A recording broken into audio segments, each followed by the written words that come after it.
Então, segundo livro dos Reis, no capítulo 4, se puderem, ficar em pé, vamos ficar em pé e ler a palavra de Deus. Segundo Reis, capítulo 4. Diz assim, segundo Reis, capítulo 4. Certa mulher das mulheres dos discípulos dos profetas clamou a Eliseu dizendo: meu marido teu servo morreu, e tu sabes que ele temia ao Senhor. É chegado o credor para levar os meus 2 filhos para serem escravos. Eliseu lhe perguntou: que te hei de fazer? Disse-lhe: dize-me, que é que tens em casa?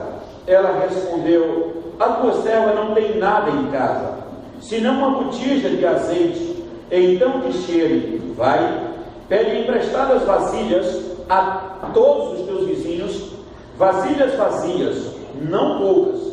Então entra e fecha a porta sobre ti e sobre teus filhos, e deita o teu azeite em todas aquelas vasilhas, ponha a parte que estiver cheia. Partiu, pois, dele, e fechou a porta sobre si e sobre seus filhos. Estes lhe chegavam as vasilhas, e ela as enchia. Cheia das vasilhas, disse ela a um dos filhos: chega-me aqui mais uma vasilha. Mas ele respondeu: não há mais vasilha nenhuma. E o azeite parou. Então foi ela e fez saber ao homem de Deus. Ele disse: vai, vende o azeite e paga a tua dívida, e tu e teus filhos vivei do resto. Vamos orar e manter a Bíblia aberta. Senhor nosso Deus e Pai, nós queremos dar graças porque a tua palavra é viva e eficaz, e damos-te graças, Deus, porque tivemos o privilégio de vir à tua casa nesta noite, de nos reunirmos em torno da tua palavra. Pedimos a tua bênção para nossas crianças que estão em tua casa, que elas continuem crescendo, ó Deus, em estrutura física, também emocional, espiritual, social, diante do Senhor, diante da igreja, diante da família, sendo, ó Deus, extremamente abençoadas por nós, pela família, e sendo uma bênção no seio da família. Pedimos, ó Deus, que fale conosco, fale a nossa vida. Precisamos ouvir e compreender a tua palavra. Abençoa-nos em nome de Jesus. Amém. A igreja pode sentar, irmãos.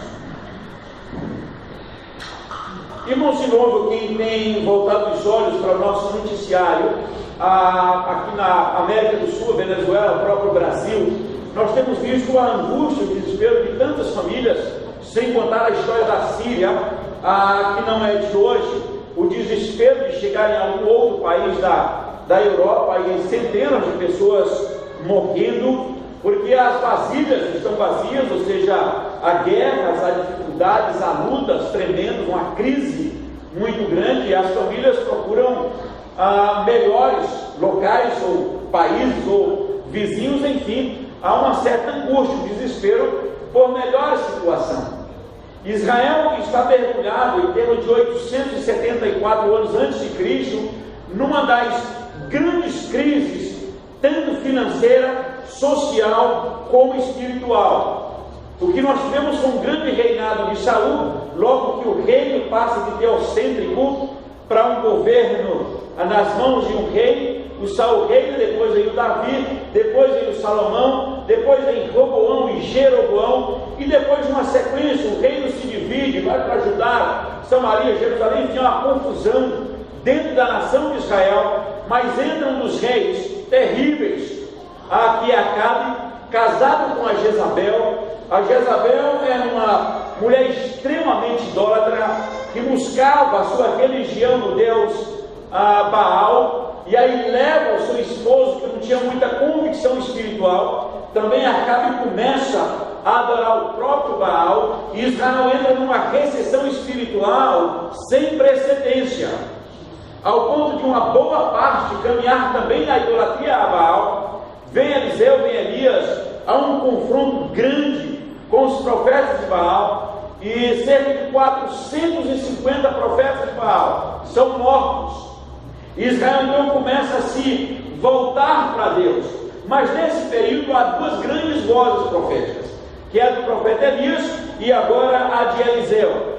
Há dois homens de Deus, e Eliseu, se você observar, alguns milagres voltados para a família, para o seio da família. Aqui tem uma família em crise, e ela vê a dificuldade e procura o profeta, e vai dizer: na verdade, o meu esposo era um homem temente ao Senhor, era um dos servos do profeta, ele morreu. Agora vem os credores, e há bases bíblicas para isso em Levíticos e Êxodo 21, e Neemias capítulo 5, verso 5, em que a dívida era paga com os próprios filhos. E ela chega para o profeta e vai dizer: olha, meu marido morreu, estamos em dívida. E quando o profeta pergunta: o que você tem em casa? Ela diz: não tem nada.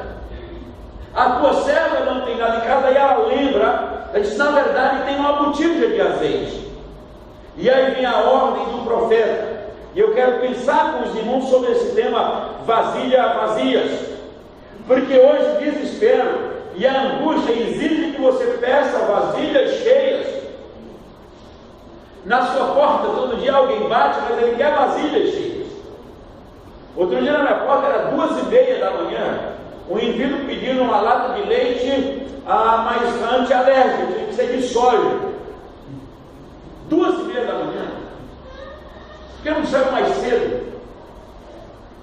A ideia da mulher é que: olha, nós não temos nada, o credor chega, os filhos serão levados. O profeta então pergunta: o que tens? Não tenho nada, mas tenho um pouco de azeite. Ele disse: então faz o seguinte, vai até os vizinhos e pede vasilhas vazias, não poucas. Mas o milagre vai acontecer de acordo ou na proporção da fé. Porque se você olha o texto no final, diz que não tem mais vasilhas vazias. E aí nós vamos fazer um pouco de alegoria. Há famílias com as suas vasilhas tão cheias que precisam ser esvaziadas. Cheias muitas vezes de orgulho, prepotência, autossuficiência, a independência de Deus, independência uns dos outros, se distanciam uns dos outros, vão para longe, o hedonismo, prazer por prazer, toma conta das pessoas, dos membros da família, moram juntos, mas estão distantes. E a Bíblia diz: olha, é preciso que se esvazie disso tudo para que sejam plenos dos frutos do Espírito, Gálatas 5, verso 22 em diante. Porque os frutos do amor, os frutos do Espírito, é amor, alegria, paz, bondade, mansidão, longanimidade, fidelidade. E diz: contra estas coisas não há lei. O antinomianismo, que é extremamente marcante em nossos dias, que é a ideia de viver sem lei, sem regras, sem normas. Nós estamos vendo uns dias tão perigosos, tão absurdos, que as crianças é que dão as ordens para os pais. As crianças dão as ordens para os avós. É as crianças que estão literalmente mandando. Eu não sei se os irmãos acompanham, mas há de 4, 5 anos houve uma febre de pastores e pastoras mirins, missionárias mirins. Quase todo dia à tarde tinha uma na TV. Não sei se vocês viram. Crianças de 7, 5 anos pregando. E aí você pensa: são papagaios ou são verdadeiros pastores? Qual é a experiência histórica que essa criança tem? Qual o conhecimento teológico que essa criança tem?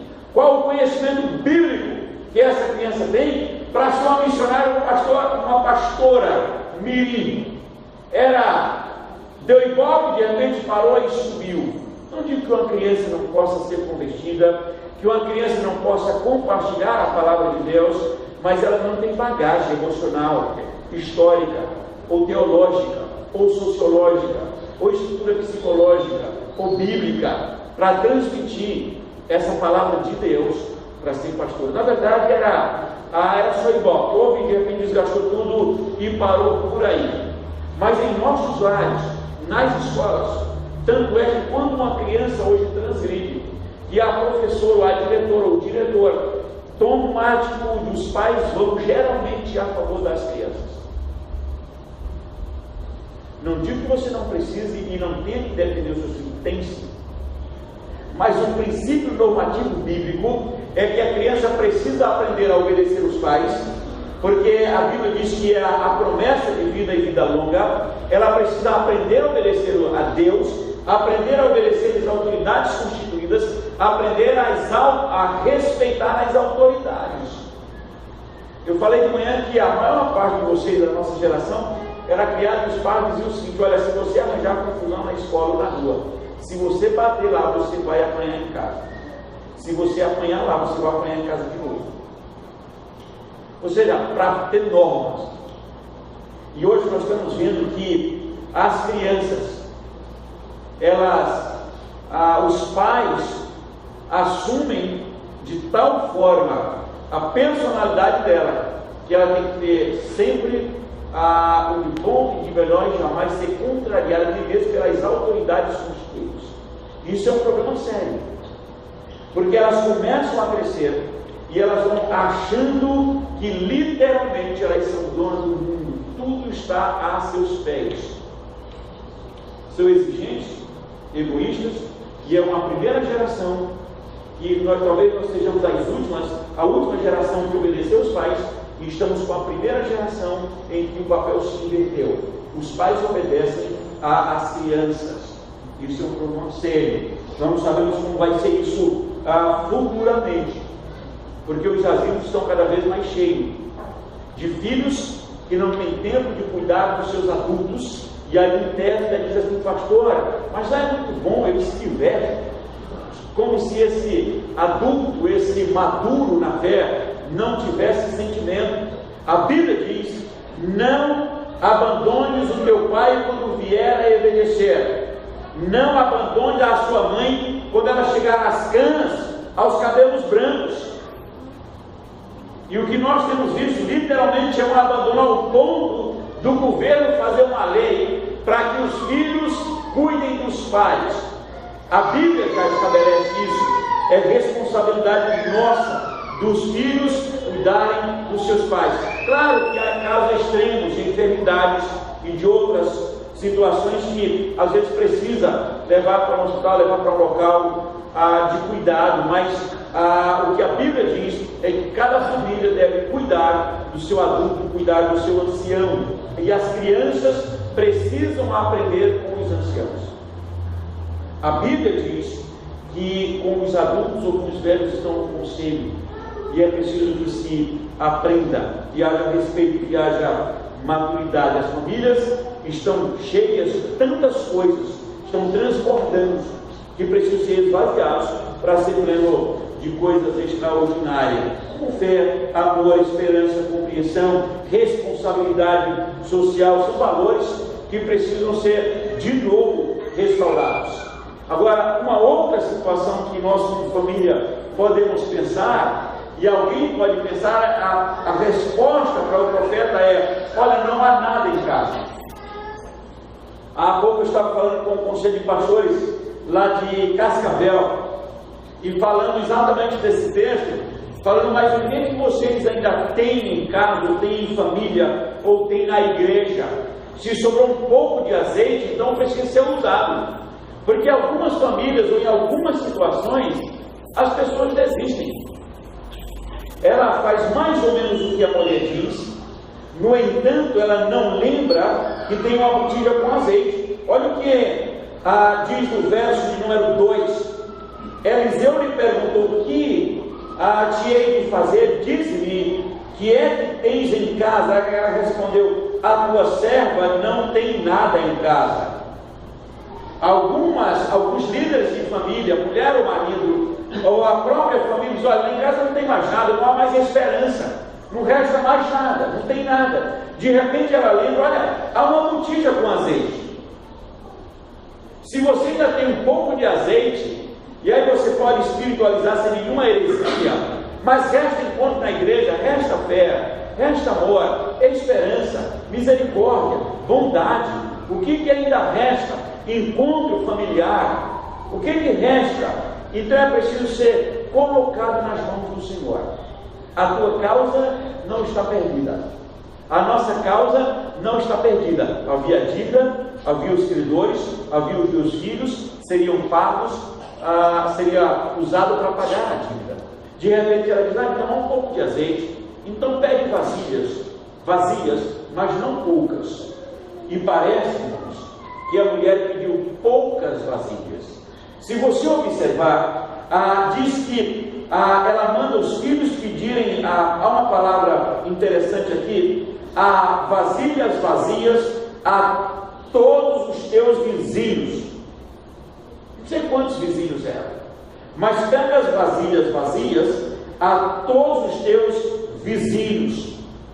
E de repente, também ela fecha a porta sobre ela e sobre seu filho. O profeta não está presente. O milagre vai acontecer entre a viúva, os filhos e Deus. O profeta não foi para a casa dela, não chamou a Globo, não teve nenhum estardalhaço. Era ela, os filhos e Deus. E enquanto tinha vasilhas vazias, diz a Bíblia que o azeite não parou. De repente ela fala para um dos filhos: traz mais uma vasilha. E ele disse: não tem mais vasilhas vazias. Muitas vezes nós também ficamos com poucas coisas, porque pegamos poucas vasilhas vazias. A ideia de chegar diante de Deus é chegar carente, mas dependente e confiante, porque é Deus quem faz o milagre. Há um desespero hoje, uma correria, porque é o missionário X, é o pastor Y, é quem vai fazer o milagre. Na história de Naamã também, o profeta não foi com ele, só disse: olha, vai lá e toma banho lá no rio que vai dar tudo certo. A princípio ele ficou meio indignado, mas ele mergulha e o milagre acontece. Aqui da mesma forma, o milagre não aconteceu porque o profeta foi junto, o profeta não estava lá na casa, era apenas, olha o que diz o verso número 5: partiu, pois, dele e fechou a porta sobre si, do profeta, sobre si e sobre os seus filhos. A porta é fechada só sobre a mulher e os filhos. Estes lhe chegaram as vasilhas e ela as enchia. Cheias as vasilhas, disse ela a um dos filhos: chega-me aqui mais uma vasilha. Mas ele respondeu: não há mais vasilha nenhuma, todas estão plenas. E de repente, ou imediatamente, o azeite parou. Então foi ela a saber ao homem de Deus e disse: olha, o que eu faço então com o azeite? Eu disse: vai, vende o azeite, paga a dívida e vive tu e teus filhos do resto do azeite. Os filhos aprenderam, a mulher aprendeu a necessidade da dependência de Deus. Às vezes temos uma situação problemática em família e ficamos achando que não há mais possibilidade, não há mais resposta. Joga-se a toalha, entrega-se, entra em desespero. O ano passado nós temos um caso de diácono em Barra Mansa que se enforcou porque disse que estava endividado, vasilhas vazias, não tem nada em casa, a solução é se enforcar. Se os que têm dívida no Brasil hoje fossem se enforcar, sobra pouca gente, porque é o capitalismo, você tem prestações. Mas existe a possibilidade de ser negociado com o credor ou com Deus. Então coloca diante de Deus e espera a situação. Só tem a dívida, não tem nada em casa, mas tem um pouco de azeite. Então pegue vasilhas vazias e coloca diante de Deus. Primeiro é preciso ir com o coração vazio, e ele será preenchido, porque a Bíblia diz: invoca-me e te responderei. Vou anunciar coisas grandes e ocultas que não sabes, porque assim diz o Senhor Deus de Israel. O salmista, tanto do Salmo 40 até em diante, até o 46 principalmente, o resumo é: eu espero confiantemente pelo Senhor, e eu sei que Ele me ouve quando eu clamo por socorro. E disse: olha, não temeremos, ainda que a terra se transtorne e os mares balancem a terra, porque Deus é presente, Deus é atuante, é Deus quem responde, é Deus que diz: não temas, porque eu estou contigo por onde quer que andares. E aí ele vai lá no Salmo 121 e ele disse: de onde me virá o socorro? Olha, meu socorro vem do Senhor, que fez o céu e a terra. Ele não permitirá que os teus pés vacilem, não dormitará aquele que te guarda. O Senhor é quem guarda a tua entrada e a tua saída, desde agora e para sempre. Não é alguns dias, é para todo o sempre. Que Deus te abençoe. E quando pensar nessa situação de que, olha, parece que em casa não tem jeito, a situação não tem mais jeito, então veja o que precisa ser feito, o que ainda resta. Então procure Deus, coloque diante de Deus e ver que as vasilhas serão preenchidas, porque assim diz o Senhor, o Deus de Israel, ou o teu Deus. Às vezes é o próprio coração que chega no momento de desespero e parece que já não tem mais nada, mas resta esperança, resta disposição. Por isso você vê a igreja hoje, senão não teria vindo. Então esse resto de esperança no Senhor é preciso ser colocado diante dele para que seja preenchido, e certamente Deus derramará bênçãos e bênçãos de vida sobre a nossa vida. Amém.